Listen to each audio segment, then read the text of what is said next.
Hey guys, welcome back to the channel, and forgive me, I've got a little bit of a cold, but I'll be fine by tomorrow morning. But I want to talk about Star Trek Prodigy Season 2. For those of you who don't know what Star Trek Prodigy is, this is the second season of an animated show which was originally the tie-up between Paramount Studios and Star Trek with Nickelodeon. So you kind of get the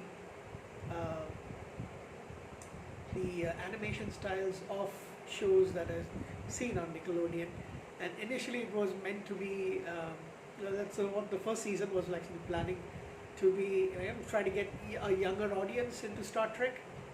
It should appeal to young people, of course, but a lot of Star Trek fans embrace the show.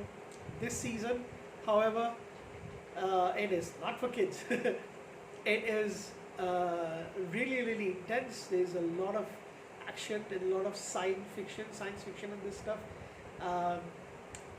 Killing, for that matter. I don't think kids would be fine with it, to be honest. And this is an amazing Star Trek show, an animated show in Star Trek for us fans. Right? I will tell you this season, hands down, one of the best seasons of any of the Star Trek shows, any of the science fiction shows, especially the recent ones, I should say. So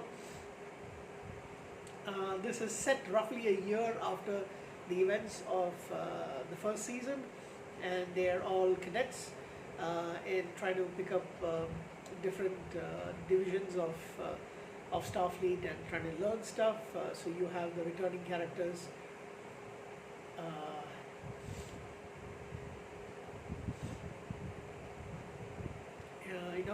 Dal, Roktak, Jankum Pog, Murph, and Zero. They're all excited about learning stuff, with the exception of Dal. Dal is kind of like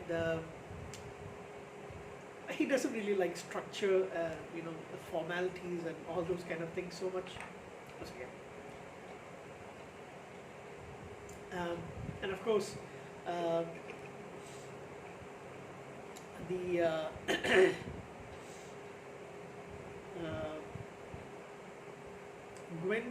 Gwendala, she is on a mission to go back to her planet. So since she's from she's going back to the past of her planet to meet up with her people. The whole reason for them her planet having, or her people having this problem with Starfleet is because of an incident that happened, and so they become xenophobic and all that stuff. But she's gone there to basically try and let them know that Starfleet isn't there.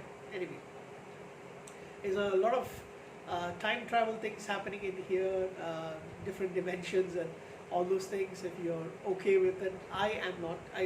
I'll be very honest. There's different timelines, and going to the past and all that stuff in any science fiction show for that matter is actually not one of my favorite things, especially in Star Trek.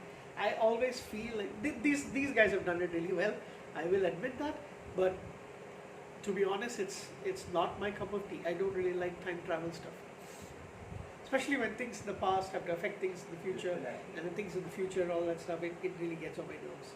So we have the USS Voyager A, which is this huge, much bigger ship of similar to Voyager, but of course it's a different style. It's under Admiral Janeway right now, and that was really fun to see. So she recruits our young team minus Gwen, and also you have the Nova Squadron, which is an elite Starfleet fighter pilot squad, and we have the young Vulcan named Majel.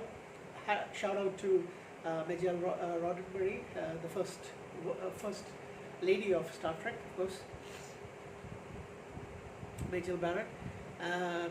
So she basically joins up with them very reluctantly and kind of like an accident, but she plays a huge part in this. So we've got an extra member of the crew, of the young crew, and their plans are also to try and find Chakotay. So Chakotay and his crew, who were sent in, who got accidentally shot off into the future and is been missing for a while. So that whole thing about, yeah, so they do make some changes to the timeline, and they try and get you know things in line back, because otherwise Gwen's very existence is going to be wiped out, and she's you know in trouble of being removed from existence.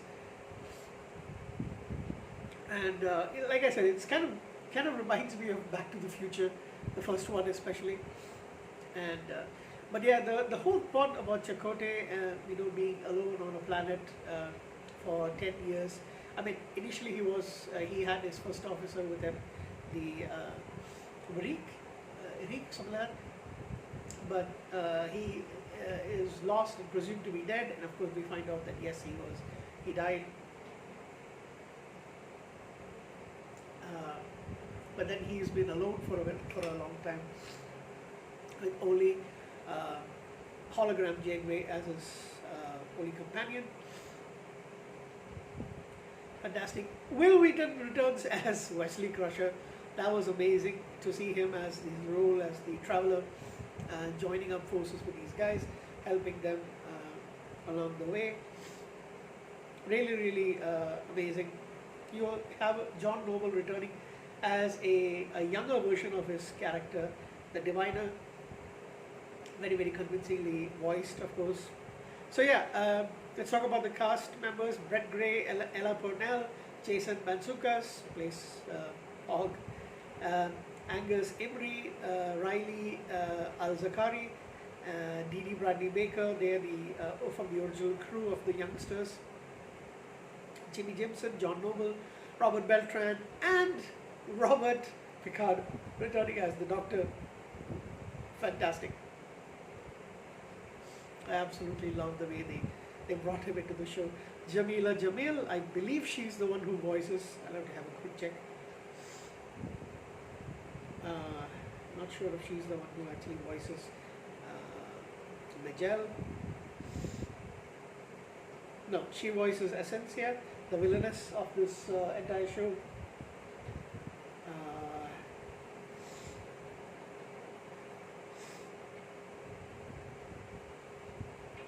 Michaela Dietz plays Majel, voices Majel in the show. Basically, yeah, Will Wheaton returning. Those are actually fantastic things. Love the show. If you're a science fiction fan and you're a bit hesitant to watch it because it's an animated show or because you don't like Kurtzman Trek, forget about it. This is absolutely up there. The show is becoming an heir apparent or a sequel to Voyager, and very much the love of Voyager is in this. I wish they could have the other cast members also appearing here and there, if not part of the full crew, at least for 2 or 3 episodes here and there. We've had Chakotay, we've had Janeway, of course, with both the Admiral as well as the hologram Janeway. You have the Robert Picardo as the Doctor. So now, since we have at 7 and 9 in Picard, maybe they can bring back Milana Torres. Captain Harry Kim, possibly. Hopefully, I don't want to see him as an ensign anymore. And Neelix as well. They can actually do that. So you've already had Tom Paris returning in Voyager, in Star Trek Lower Decks, again an animated show. We've got that's 5th season coming up for that as well pretty soon. But yeah, I would love to see season 3, season 4, many more seasons for this 20 episodes season. That's absolutely wonderful. I know it's only half an hour show, but still, yeah, that's it. So I absolutely loved season 2. I'll give it a 9.5 out of 10. Even if I don't like the time travel, that element, going back in time and all those things. But yeah, it's a fantastic season. I think I want to watch both season 1 and 2 pretty soon. Back to back, binge it completely. Maybe something in another month or so. But yeah, that's all I want to talk about. Star Trek Prodigy season 2. Good night.